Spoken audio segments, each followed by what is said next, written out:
Here we go. All right, this is Marty Wilson. I'm sitting at the Monroe County Historical Association with MaryAnne Heeter, and MaryAnne's going to tell us something about her life. It's February 1st, 2022, and so we're interested in hearing what life was like here for you in Strasburg area, Pocono Mountains. So maybe we could start with your parents and where you were born and when you were born and those kinds of things. I was born August the 19th of 1937. My mother was Grace Irene Moyer Bosman, as her married name was Bosman. My father, Edward, he would not like this, Edward Engelbert Lodovick, Musketeer Bosman. He told me he would kill me if I ever told that to anyone, so there it is. That was his name? And he was junior. Wow. We were related to the Three Musketeers. I have a history back to that century of our lineage, back to that time. Yeah. Genuinely, yeah, really. Yeah, really. It was kind of fun to find out. Anyway, growing up in East Stroudsburg, I lived on Smith Street. Were your parents from here? Was the family from here, or did they move here? My father and his family moved from Hoboken here right after he managed to take his sled underneath a moving train, and they were afraid to raise him in that kind of an environment, so they brought him to the country. So he was a young boy, and my mother was from the West End. Her family farm was in Chalksville, right off of 209. Huh. And Lester Abelhoff takes credit for having introduced my mother and father. My mother's sister took care of Lester's aunt, who had a glass eye, which was kind of remarkable in itself, but my mother's sister was able to take care of that eye and be a part of that family, and then he introduced my mother and father and took great credit for that. So, but it was kind of fun when he announced that publicly at a party. What did your dad do for a living? He was a professor, he was a teacher. No, not at ESU. He he taught in Barrett as a high school teacher, and then eventually he went into college teaching when he got older. Okay. All right, so you were born and raised on Smith Street. We lived right on Smith Street, right up around the corner, sort of from the college. At that time, where all the buildings are now, where the field house is, and towards would be Antelomic Street, that was all swamp, that area. Mm-hmm. And I believe there's probably a great big rock there's still on the property with some fossils in it that we used to really think was wonderful.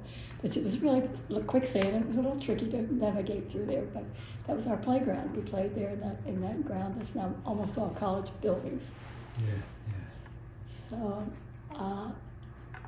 as an elementary school person, I guess the youngest I can remember back would be in first grade, kindergarten. I went to J.M. Hill School and walked, of course, to school and back for lunch. Didn't get lunch in school and back to school again each day. We went to the Catskills to live for 2 years when I was second grade and third grade. At that time, my brother contracted meningitis and died. And my sister, within a couple of weeks, had meningitis as well. So the doctors there essentially said to us, "Are you waiting for another child to die? You've lost one. Take her where they can take care of her." So we came back because Dr. Eric was here and he was able to take care of her. She was in the Rosencrantz Hospital, and no one would go in, even the nurses would not enter her room. It was so contagious at that time. And I've been here ever since. We've been back in East Stroudsburg. After I started back to school here, I was then going into 5th grade. My first teacher was Josephine Kern, and it was now at the lab school, they called it, at the college. And she was magnificent. She was absolutely magnificent. She taught me how to write poetry properly. I used to write it and it wasn't so hard, but the beat and the rhyming and so forth. And then in 6th grade, I had Dr. Nathan G. Myers, and he was really special. We would go to school bright and early in the morning, about an hour and a half before everybody else, and he would quiz us in math, all the flashcards, and teach us our timetables. Imagine that, kids don't even know them now. I have great grandchildren who have to use the calculator to pay a bill even, but So anyway, I really cherish those memories of the kind of education that I got. Now the other kids made fun of us when we went back into regular school, public school, because they called us guinea pigs. But we got a good start there. Called you what? Guinea pigs. Guinea pigs. Mm-hmm. Okay. Because the student teachers were teaching us, but they really, they had such fine mentors, and the older teachers, that it was really a great education. How many students were in a typical class of yours? I don't think there could have been 15, maybe. I don't really remember counting students, to tell you the truth. Just having to be the best was all that was important to me. I had to know all my times tables and be a good student. That was always very important. I can't imagine why, with my father being a teacher. Right? He was a mathematician, he was a brilliant mathematician. So I always just dreaded having to take it, happen as a teacher, a math teacher. Never happened, I didn't have to do it. So I guess growing up there on Smith Street, we were sort of in the country. The end of Smith Street, which would now be where the tennis courts are, was a farm, a couple of farms. And we played a lot with those kids. There were only a few of us. I would think I might have been the only girl in the neighborhood, so I got to be pretty good at basketball and things like that. The Red Barn that you now would know what belongs to the university, belongs to the development, the foundation. That's where I played basketball with the kids. How about that? I can remember being sent out to play in the morning and not expected to come home until it was pretty much dark. That's what My mom and dad, they sent you out to get you out of the They house. sent you out to play. Yeah, you did. You stayed all day, even if it was cold outside. I can remember coming home in the wintertime on a weekend, having snow riding or sledding, and everything was frozen. The mittens, everything. So you would take off all these wet and icy clothes, and the heat at that time was a hole in the floor, a grate in the floor, and the heat would come up from the furnace, and you would stand there and kind of thaw yourself out and clothes out. No heat upstairs. No heat upstairs. There was just a very small grate in the ceiling from the downstairs up, and you got a little bit of heat there. One funny thing, when I was quite young, I had a girlfriend come and stay with me overnight in the wintertime. She washed her hair, and it froze. It didn't dry. It froze. But we didn't think anything of it, You had one bathroom for no matter how many people were in the house, and we thought it was a pretty good life. It was a good life. While I lived in East Stroudsburg, which was most all the time until I got married, my grandmother and my mother were waitresses at the American House, which was the corner of 8th and Main. So as soon as I got old enough to see over the top of a table in the summertime when I didn't have school, I would walk from Smith Street to 8th Street to the American House so that I could bus tables for my grandmother. Yeah. Because she made more money that way. And I love this story because a big tip was a quarter. That was a pretty good tip. And when I was 16, 2 weeks before I was 16, my grandmother took me to buy me a new car. Buy you a car? A new car for my 16th birthday, because my mother didn't drive, so we needed a taxi real badly in our family. So she took me to a Studebaker dealer, and we paid cash for that car with her quarters. No kidding. I can remember dragging that pocketbook. It was pretty heavy. Now, cars weren't expensive then, remember, but it was a lot of quarters, and we counted them out and paid for it in cash. I think the salesman wasn't pleased about that. I don't think he didn't seem to mind. I don't know. I don't remember that. How about that? But it was a 1954 Studebaker, one of those Larks, one of those really, at that time, way ahead of its time. Aqua. But a 16-year-old with a brand new car, it's unusual. It was very unusual, but they really needed me to drive because my mother never drove a car. So that's how I got it. And there was only one rule. I was not allowed to take any passengers. And my grandmother was doing the dishes at the kitchen sink the first day I drove my car to school, and I stopped to pick up a bunch of kids. And she banged on the quick kitchen window, and I wasn't allowed to do that. I always remember that car and getting scolded for trying to take some passengers. Wow. So you graduated then from high school. Were you the top of the class? Probably not. I found out about boys in my junior year. I was an A student. I don't know that you know the name Walter Stem. He was our, at that time, high school chemistry and calculus, trigonometry teacher. He took a job at the university just in time for me to miss him for my senior year. That was the only year I didn't really do well in math, and I could never tell whether it was my fault or because we didn't get a real math teacher. The better kids taught the others, the rest of us. We didn't have a really good teacher, but a lot of good teachers. Katie Butz was our English teacher. I'm amazed you remember all these names. Ralph Bender was our English teacher. Ralph was his son had a floor. Remember, he had it first while I was still teaching, and then his son took it over. His son was the photographer at my wedding, our wedding. So what year would it have been that you graduated from? 55. 55. The year of the flood. Ah. So I graduated. Well, I started working full time at the telephone company in my junior year in high school. So I graduated in June, and in August of that year we had the flood. And I was living on Smith Street, of course, still, and they had me go to the hospital where they flew me by helicopter to Strasburg, because as you know, every bridge was out, every phone was out, there was no electricity, etc. So they brought me over as a 17, and we had our shots. I think tetanus, right? Tetanus? No, typhoid. I knew it was a T. And I don't remember whose house I stayed at. I stayed at a home on the south side and walked down to the Bell until everything was brought back into service. I happened to be working the trouble board at the phone company. Because back then, remember, there were no dial phones. Every call that was made, a light lit up. We put a plug in. Is that what you did? You were your an left operator? hand, both local and long distance operator. So you put a plug in with your left hand, and whoever they were calling, you put in with your right hand. And if it was a party line, you manually ran one long and two short, whatever their ring was, because it could be as many as 6 different rings on that line. Anyway, while I was working the trouble board, the cable between the two boroughs went out again, and every light on the board came up, which meant I had to put a plug into every light, and it was quite a tangle. It was quite a tangle. So that was really an experience for me as a kid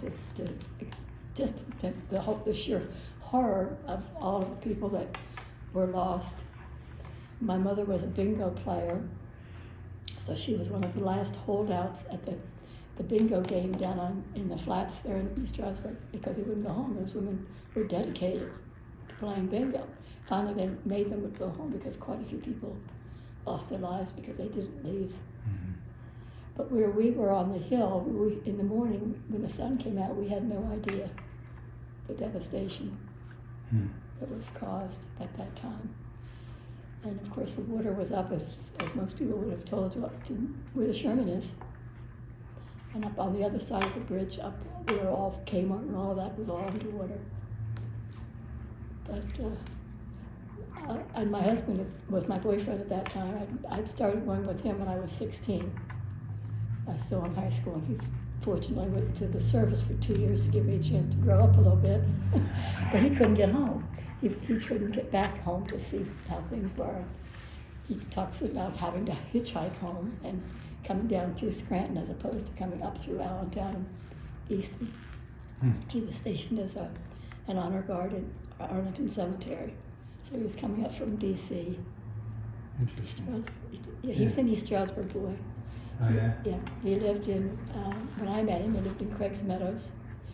And interestingly, we both went to the same, not church, we had the same minister.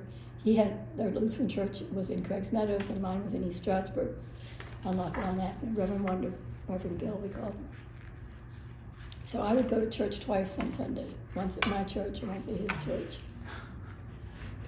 And I guess I went through the states that a lot of young people do. I thought I was going to be a missionary. For sure, that was what I was going to do until I got to the next level, and then that went away, and I just continued to go to church and So you graduated from high school, you get a job, the flood comes along, and then did you stay at the phone company for long? 14 years.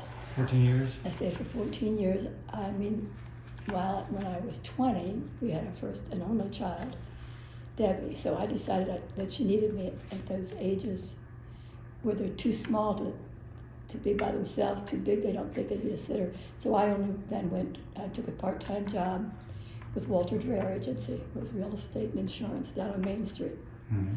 And I stayed there with Walter and then with Stetler Insurance until she was a junior in high school.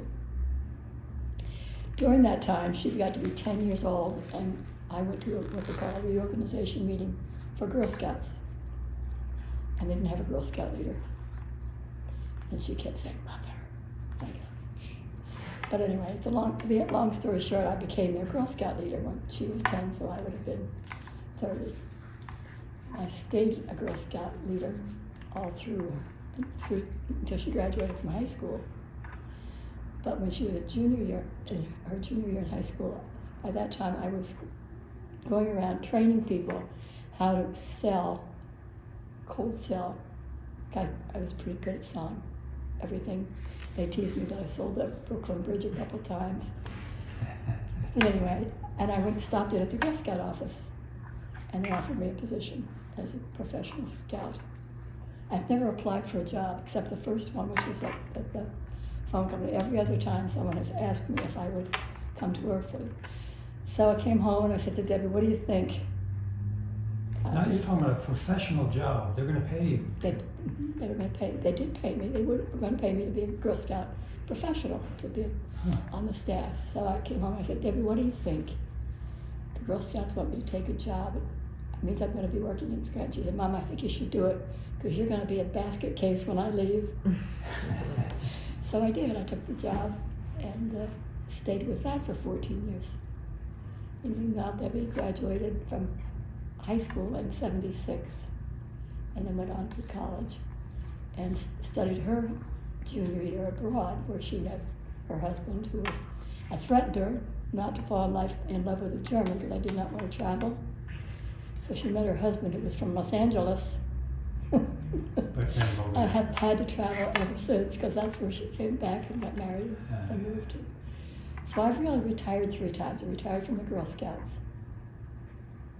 And then after I was with the Girl Scouts for 14 years, I was asked if I would consider taking a job at the hospital as director of volunteers because I was so used to managing volunteers. That's what Girl Scouting is.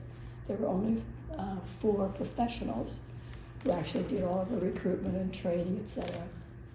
And so I took a job at the medical center, and I was there for 13 years because I had to retire at 65. And there I was director of volunteers. I had 550 volunteers when I finished. I started when they had about 250. And about midway through those years with the hospital, I went out into the hallway to go to the ladies' room, and the CEO was standing in the hallway. And she said to me, MaryAnne, I just fired Bob. He was the director of development. He was supposed to go to a training this weekend in New York State on fundraising. Would you go? And that's how I became a fundraiser. Okay. I went to that training for a weekend, came back with a plan, and then I spent the rest of my working life raising money for the hospital. So I raised the most money that was ever raised in the county, which was $10 million at the end of that job. And I can remember going and having a celebration at the university. And Dr. Dillman said to me, MaryAnne, you've taken all their money. How are we supposed to raise money here at the university? And I said, no, doctor, I just warmed them up for you. That's how I answered him. And it's true, people give. When it's worthwhile, they give. They don't stop just because they gave to one organization. You'll find that out when you do your campaign. Anyway, that's me working. What I remember about being a kid and just being able to walk without being afraid from town to town. There really weren't buses and there wasn't much public transportation. We did a lot of walking. I can remember when I first met my husband. on Crystal Street, across the street, was a sweet shop. And that's where I was introduced to him by a young man named Bill, who was just newly employed by them. He was just there from Greece, they're coming from Greece. And his family was the family that has Teddy's Tavern on the corner of 5th and, isn't that something? MaryAnne, he called me, MaryAnne. And that's how Chet and I met. So, anything else I can remember? Just being outside, all of the fun that we had, sledding in the wintertime. We had that beautiful hill where that red barn is. The Sheebles family owned it. That owned, I guess it was Traumatic, that time it was called. And then there was a knoll at the end of Smith Street where Alan Lincoln Smith that went straight down. And we used to go down that knoll. Oh, yeah. Sounds like you were pretty adventurous as a young person. Pretty stupid. One time we were on a toboggan and we hit a groundhog hole. And everybody flew every which way. The toboggan just kept on. But it was, and in the summertime, that knoll was covered with strawberries, wild strawberries. And my mother would send us out to pick strawberries. We only came home with about this many because we ate them. We'd sit on the knoll and eat the berries. Something that maybe somebody wouldn't think of. We lived on Smith Street. My grandfather had about an acre of land, and he grew everything we ate. The only thing we bought from the store was the sugar and the flour. We had chickens, so we ate. We'd had the eggs, and from time to time we knew the name of the chicken. And he grew every vegetable. He had every kind of fruit tree there was that you could grow in this climate. Peaches, pears, plums. All on 1 acre? All on 1 acre. Three different kinds of cherries, apple trees, and then he grew every kind of vegetable imaginable. Gooseberries. Did you ever have a gooseberry in your life? They're wonderful. I never seen any since. Elderberries, it was a great childhood. But I hated canning. My mother was a farm girl, so she knew what to do with all this food. So we would, all summer long, we would can and preserve. And I can still, if I close my eyes, picture going down to the basement and all of those beautiful canned goods lined up by color. I remember one time my mother was a little bit compulsive. I can't imagine how I got to be that way. But she washed on Monday, ironed on Tuesday, you know what I mean? Baked on Wednesday, etc. And a whole bushel of peaches spoiled because it was the wrong day. Wrong day of the week to do that. So, but she was remarkable. She was one of 9 children. My father was the only child, which worked out pretty good. So did you go shopping, like it was Crystal Street, or did you come into Crystal Strasburg? Street, my favorite place to shop when I got to be old enough to buy my own things, which was when I was 14. I started making my own money. I got my first little waitress soda jerk job at Zockers. Do you remember Zockers? Nobody? No? It's a beautiful little men and women's store, high-end. Took me sometimes months to save up enough money, $1 at a time, to buy anything. It was also the first place that I did modeling for, was that little store. Oh, you did some modeling. So it was the Lackawanna Hotel was there, Zockers was there, the sweet shop was there. I can't remember the sequence of the stores, obviously, but I remember every day after school going to the sweet shop for ice cream, usually banana splits. But you didn't gain weight because you had to walk all the way from where the high school now is to Smith Street, home for lunch, right? Because you didn't serve lunch. Was the train part of your life? Big part of my life. My grandfather was a railroader. Oh, yeah? So he was a conductor on the Phoebe Snow, which was where you didn't get your gloves dirty. Mm-hmm. Yeah. So did you go into the city on it much? Yes, we could go free into the city anytime we wanted to. So we didn't take advantage of it very often, but we would go into Hoboken, take the ferry across at least twice a year, 3 times a year. Okay. And of course, every other day we would meet him at the depot, the station, because his train would run from Hoboken, and I think it went to Syracuse. I'm not sure where it stopped, up north, but so he only got to Eastburg once every 2 days. But in between, and he was remarkable as well. He walked every day. He walked at least a mile even after he was totally blind. He would walk back and forth in his hallway. He had a big Victorian home on Smith Street. Wow. So, lots. I mean, this stuff just keeps coming in. Into my head Memories. as I think about it. My social life as a young person was the church. My father was very strict. You want to know about boys, you want to hear about boys. So for confirmation, when you were 12, you were confirmed. So that's the first time I ever went out without being chaperoned. And we went to the church, so it would be church events. Very much. I can remember painting all the furniture in the nursery was one of our projects. And just some neat stuff. I was a scout as a child. It didn't work out. I didn't like it. So when I became a scout leader as an adult, it was determined that I was going to be a really good one. And I was. Did you change anything? I didn't change the book. I didn't rewrite the handbook. But I, for some reason, knew how to really inspire the kids and make everything that the badges were fun to do. Because I made it a game. I remember taking them camping at Camp Archibald. I am not a camper. I hated camping and everything about it. That's a whole other story. But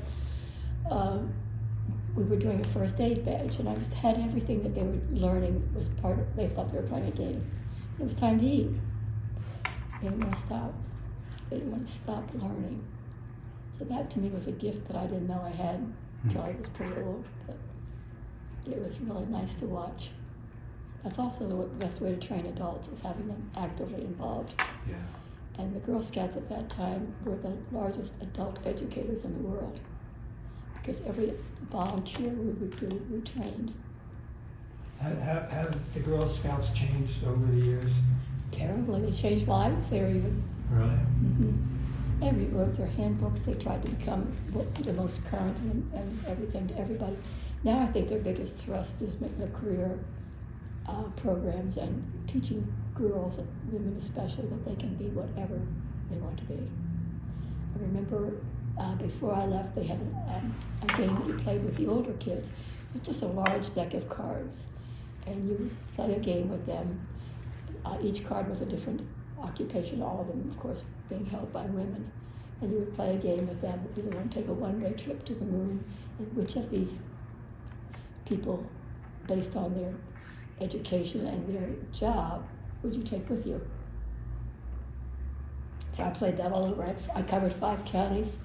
I remember one time being out in the very western part of our 5-county area, and it was all farm country. And when I got finished with that particular class of kids, they said, "We don't have any farmers here." I said, "Well, we'll have to fix that." So the next day I had a picture of a farmer and an interview and everything that they need to know. But it was a really great program for the girls. In fact, my daughter said to me, "Mom, why didn't you have that program when I was in Scouts?" So you see, it evolved. Yeah. When she was in Scouts, the way we did career education was when she was a senior Girl Scout, which would be 9th, 10th, and 11th grade. You got them little jobs that didn't get paid in various places. Like Wyckoff's had a Girl Scout department, so I would put girls in there, all different places that they would. And the one thing that she said she learned as a result of that she didn't want to go into marketing, into merchandising. She knew that when she got finished with that little internship. So that's interesting. But now, I think it's interesting. Maybe no one else will, but in the Girl Scouts, I was the first membership person. They've called them field directors, but membership. Then I did all program. Then I did all training, teaching teachers how to teach, the training of trainers, and then eventually the assistant executive director. My oldest granddaughter, who is now 38, has a big job, in charge of all of membership in Southern California. Isn't that strange that she would do that? And when she first took the job right out of college, she called me, "Grandma, what am I going to do? They want me to recruit 800 girls in 6 months." And I sat down and wrote an 8-page plan. She did it. She did it. And it worked, I assume. I don't know. I think I've had a charmed life. Yeah, sounds like. Yeah. Yeah. doesn't it though? What about you were associated with the hospital for a long time, as you were saying. How do you feel about what's going on with the Now? expansion? Yeah. Well, I've been concerned about them since they became LVHN. And that's just me being a small town girl and it being our local hospital for so long. So that's hard for me to overcome. We were so oriented towards everything being done locally. I still am. When I'm fundraising, I still want it to be local. So it's been a tough thing because I feel as if they're no longer our small community hospital. When I go to meetings, it's more about the funding and the finances and the money than it is about the people and the care. Not that they don't give good care, because I've been in the hospital, unfortunately, a couple of times. They took pretty good care of me. Yeah. Very good. But it's not Not local. the same. It's not. When I did the drive, the large capital campaign for that hospital, they took a vote to get rid of the executive director. If you want to see a campaign go a little rough for a while, it was very difficult because you had to overcome that obstacle and still convince people that it was going to be their hospital. But it worked. It worked. I remember our goal was 8.5 million, and we went over goal, and we just stopped having the mercury come out of the thermometer there that was in front of it. Yeah. It was a great place to work. I remember being there the first week thinking, what am I doing here? I can't stand to see people bleed or anybody that's sick. I don't, But I got over that. I didn't actually go into the patient rooms unless I was going in to thank them or to say something nice, but I didn't have to do much patient care as the fundraiser. But I had to understand patient care. Sure. And my first staff meeting, I went in as a department head. I couldn't understand a word they were saying. They spoke jargon. They had acronyms for everything. I'm like, well, if I'm in this shape in 6 weeks, I have to leave this job because I don't think I'll know how to do it. But what I was able to do when I got into that position, now I'm directing volunteers, was to figure out which volunteer was the strongest one in each area where we placed volunteers. At the front desk, in dispatch, what they're called, the people that need air, etc. I had that person become the chair, and they were then in charge of training all the new people that I put in that slot. I didn't have to do anything after I once figured out who was the best at what they were doing and broke it down into small groups. It just blossomed. It was amazing. You've done some amazing things in your life. But I had no idea that I could. They kind of fell into your lap, it sounds like. I was pretty smart, I guess, and yes, I figured out how to do it using everyone else's talents. Is that the way to say it? Huh. Well, that's a talent in itself. Yes, it is. It's a real valuable one. That's why I still succeed in fundraising, I believe, because that's what I try to surround myself with. You see me with Bill Kramer. You look at whatever the organization is and your mission, who are the best people to help tell their story, and then I don't have to do it. I get the right person doing it. What major changes have you seen in the Poconos over the years that you've been here? Well, of course, the sheer volume of people. After 9/11, the sheer volume of people that came to the Poconos. We were so quaint back when I was little, when I was a child. So few people. The rivalry between the two boroughs was unbelievable. As a high school student, that still, I guess it still exists, but not to that extreme. One of the things, I guess, when I became director of volunteers, I would constantly hear from the locals, oh, those people from the city, why do we have to put up with it? You know what? Where I was sitting there as director of volunteers, one of the first things people would do was come to town, come to my office and say, I need to meet people, I'm going to volunteer.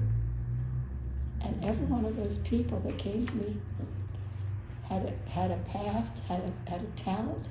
All I had to do was listen, and I knew where to place them, how to use them best. I used to tease the bosses. My volunteers could do anything but brain surgery. So I said, God, I had doctors, retired doctors, nurses, they could do anything. If I put them in the wrong place, they weren't happy. If I put them in the right place, they were wonderful. Can you tell me a little more about the American house? Oh, American. yeah. So, I was a street kid, when I wasn't at the movies. all right. In the summertime, I hung out at the American House. So that was the Weiss family, Boyd Weiss and family, owned the hotel. And I can't remember the sister's name. I tried before I came, but they had the farm that fed them. They raised the food, brought it to the American House, and we did whatever had to be done. I did everything. Husked the corn, shelled the peas as a kid, because that's what we're going to do. I had a little girlfriend. Her name was June Rittenhouse. Her mother and grandmother also worked there. They worked in the kitchen. My grandmother was a waitress. But anyway, June had one and partial arm, and she could do everything and better than I could. I remember trying to learn to knit. This is not a happy memory. I couldn't knit, but she could. Wow. She could knit. Yeah. So was it a hotel on the second? It was a hotel on the First floor was a second restaurant? and third floor were rooms. Mm-hmm. Mrs. Weiss had her apartment, I will say, on the second floor, and her sister on the first floor.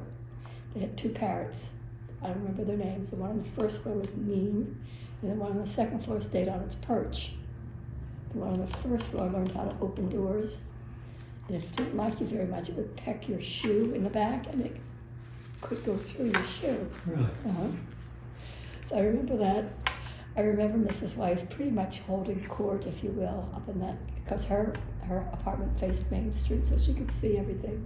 Had a beautiful view in that time. Could see the Indian Queen across this road, and Stroud down the other way, and you could see everything. And wasn't it a bus stop too? But it was the Martz bus stop. State police was right next door. So when I was there, one of my second job really, I was with the front counter, so I helped wait on the bus people that came in and out. One of my grandmother's dearest friends was Don Hinsey, who was a state trooper. And that's how I got my sterling silver. Every month he would bring her another place setting, and she would pay for it as she could afford it, until we had a 12-place setting of sterling silver. Beautiful stuff. I don't like it only when I polish it, but that's how close they were. And Grammy was friends with everyone. My grandmother loved everybody and was funny. She had a good sense of humor. They loved her back, and people just did things for one another. It was wonderful, really wonderful. Sounds like it was a great time to grow up in Strasburg. I think it was the best of times, like the 50s, as a teenager in the 50s. Did you go to the dances at the Y and those things? The Y was finished, I think almost the year I graduated.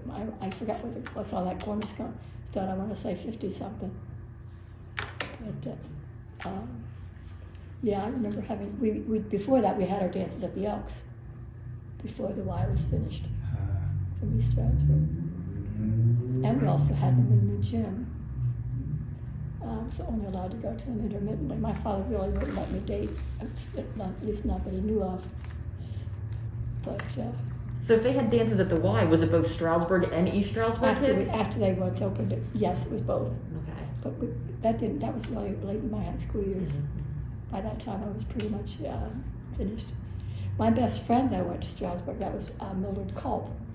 You know Mildred, she was one of you. She was my very best friend in high school. And she went to Strasburg, and I went to Eastbrook, but we went to the same church. So, but I knew as many kids from Strasburg socially as I did from Eastbrook. Drill team, I was in the drill team. I'm sorry? The drill team. I was not musically inclined, but there was a drill team that was coached by Ruth Harvey. She was a phys ed major at that time. Later, she became my daughter's 6th grade teacher in Strasburg, but at that time she was in. I could do a about face just about as good as they did the honor guard at that time. Yeah. We had a lot of fun. That's the only time we wore short above the knee skirt. I mean, really short for us because Back then, your skirt and your bobby socks met. Oh, yeah. Yeah. If somebody saw your legs, it was a big deal. A really big deal, right?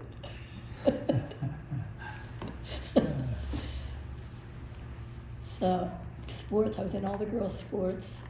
Girls played half-court basketball. That was so dumb, but that's what they did. I preferred the boys' way, playing full court. Yeah. My father coached basketball. And when he was teaching, he would also be a coach.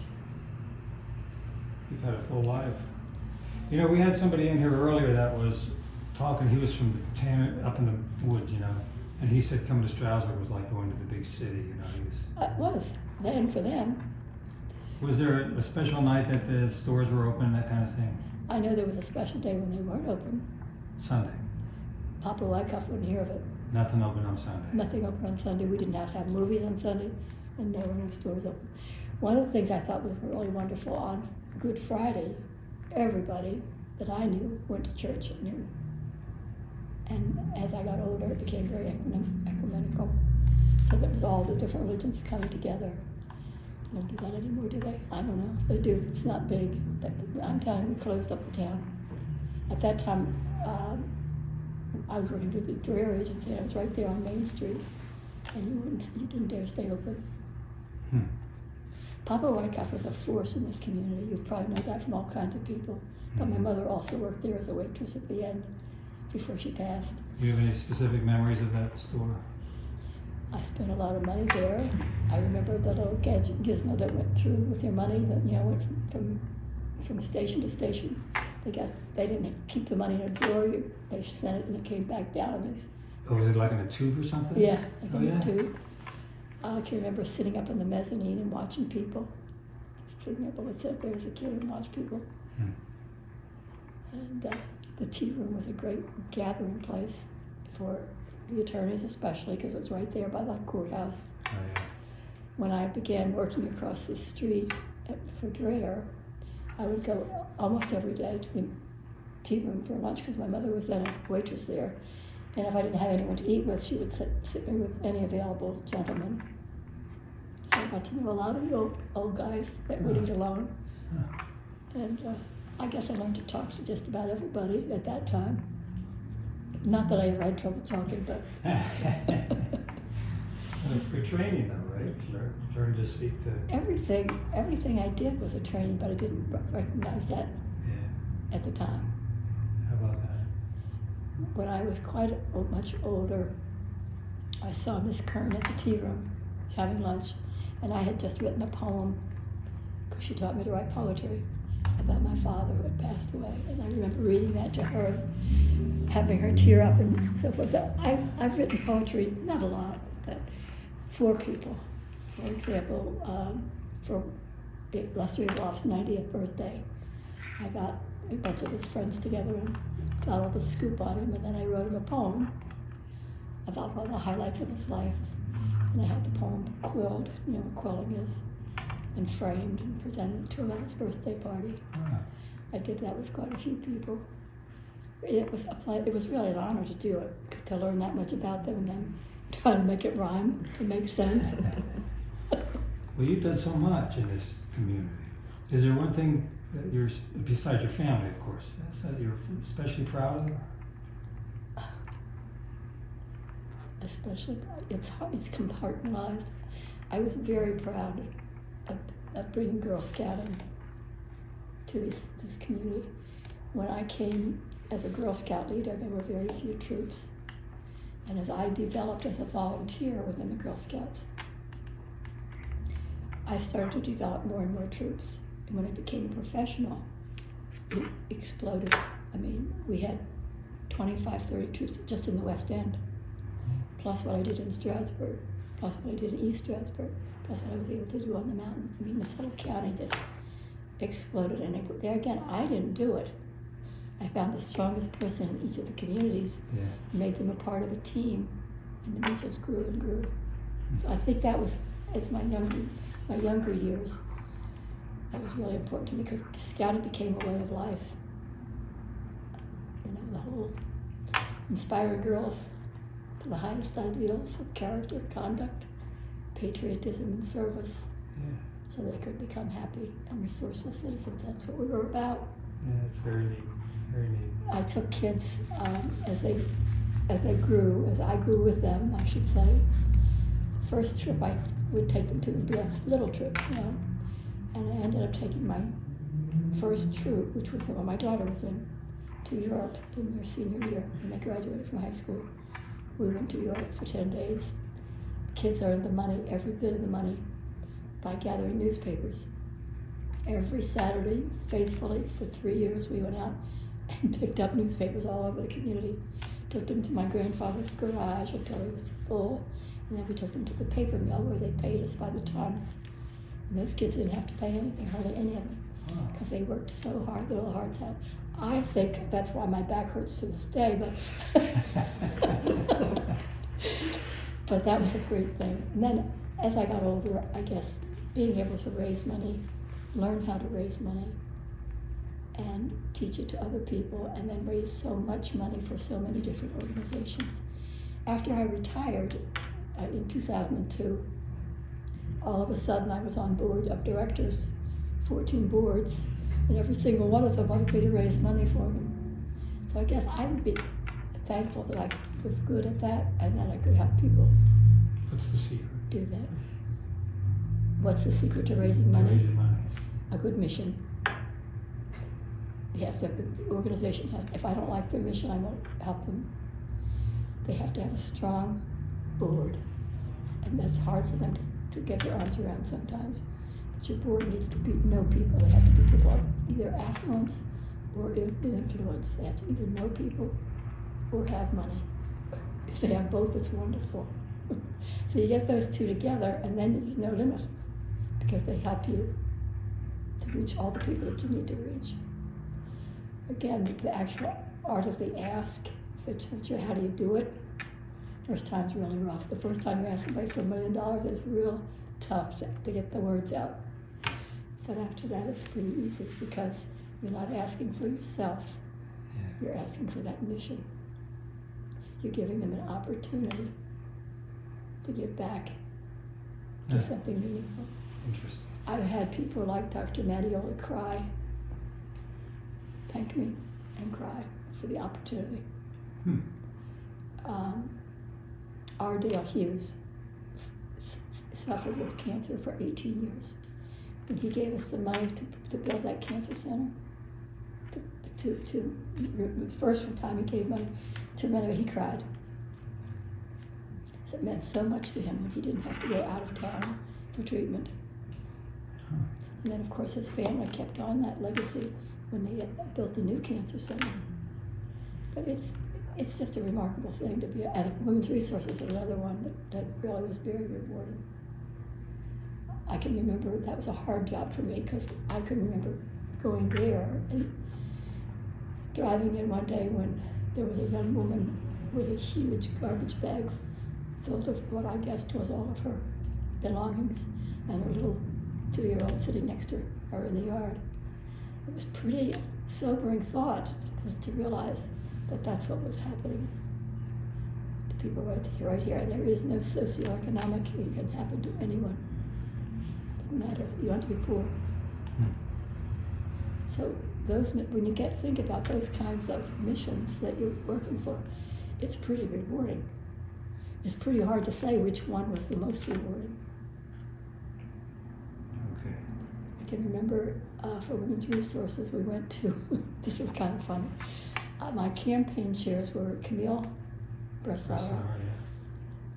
God, I'm not going to remember the other gal's name now. She has, she does yoga. It'll come to me, but it's not coming this minute. But anyway, we went down to the winery in Cherry Valley, Sorrento's winery, and we had Kathy Lockwood hostess this, because that's the way you do it. She invited all her circle of influence and friends. And we had a video to show everybody. Well, the video didn't work in their building. For some reason, wouldn't work. It was old days, when a video was pretty new. I said to Camille, are you ready with your soft shoe? Because we're going to have to say something here.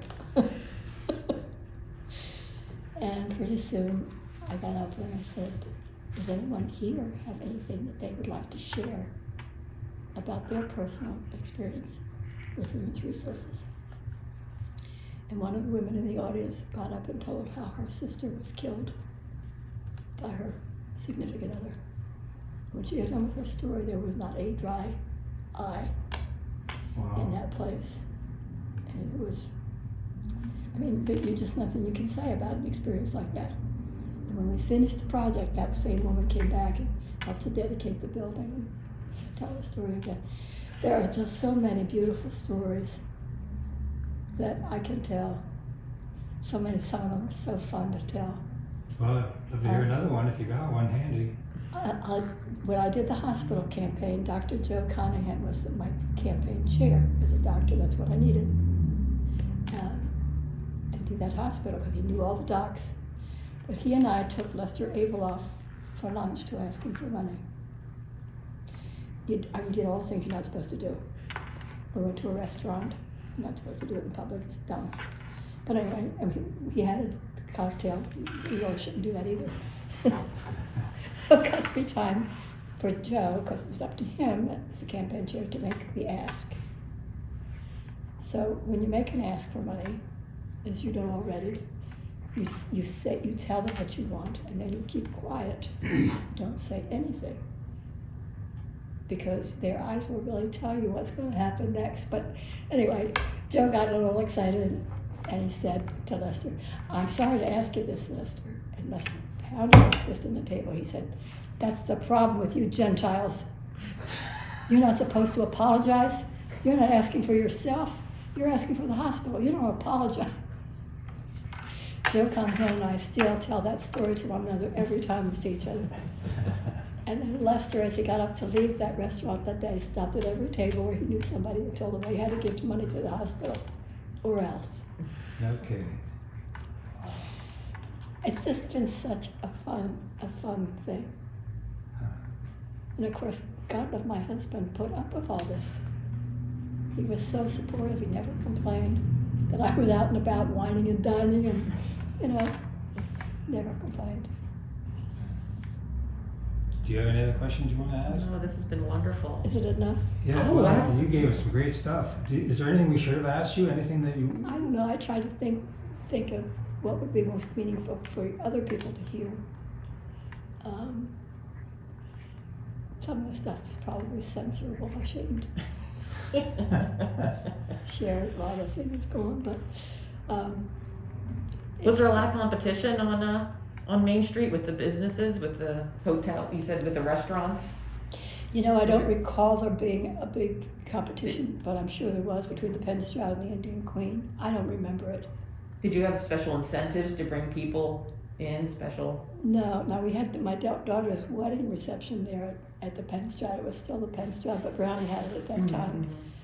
Of course, the Indian Queen, I can't remember when that was no longer here, but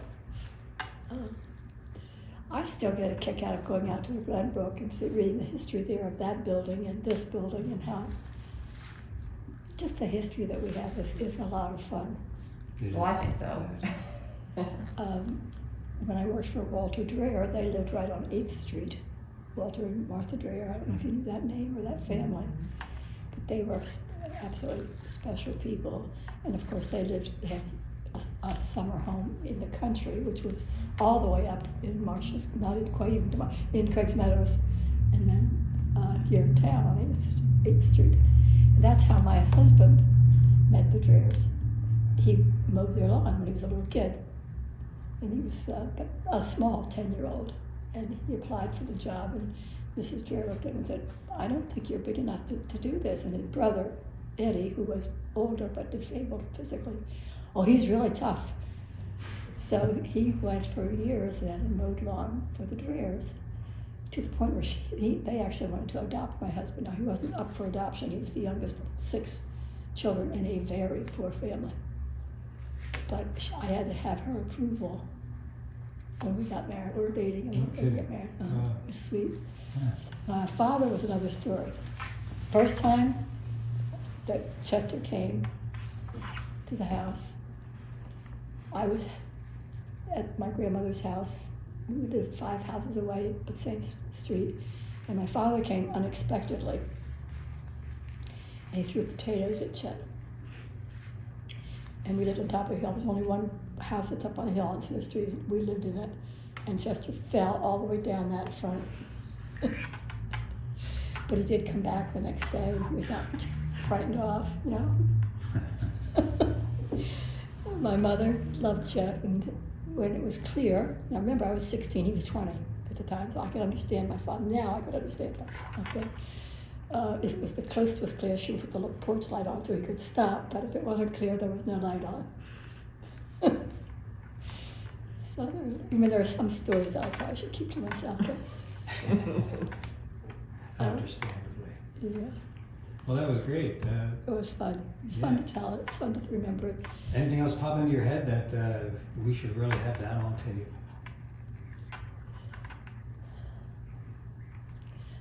I guess I don't know how far back you went. I think I remember so many good things from Debbie being here at high school. She went to Strasburg, graduated in '76, so she what now 63. She had a great experience. I thought I had the most fantastic education in East Stroudsburg High School back in those years. Remember back then you had 3 choices: secretary, teacher, or nurse. I didn't think I wanted to be a teacher, and we didn't have any money to go anyplace else, so I worked for the phone company. But I have never had a formal education, but everything that I did, every organization that I worked for, educated me, sent me for training. My ability to do strategic planning, I learned from Peter Drucker, because the Girl Scouts sent me to him.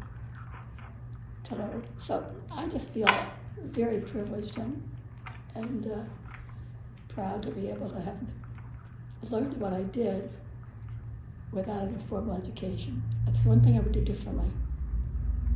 If I had to do over, I would probably have tried to go to college. I don't think my life would have been different. Maybe I don't think I would have done anything different career-wise, because I went to the top with the Girl Scouts and was on the executive management team at the hospital. Mm-hmm. Well, that's pretty amazing. I think it's pretty Well, after I retired, I then did consulting for another 12 years. I didn't actually stop working until I was 78 years old. And I wouldn't have stopped then, but I got sick. I love working. I love people. And if I could walk, I think I still would be full-time. But now I really have to be more careful. But I still walk a mile every day on a treadmill, and I bicycle on a stationary bike 10 miles a day, every single day, 7 days a week. So I want to keep on keeping on. I don't want to stop yet. good for you. It's a good motto. Keep on keeping on. Well, I think we'll close. Is that all right with That's you? great. Thank you so Thank much you. Thank you very It was much. fun. for Yes, sharing your I'm sure memories so. with us. Thank you. You know, I have to tell you, my husband's getting a little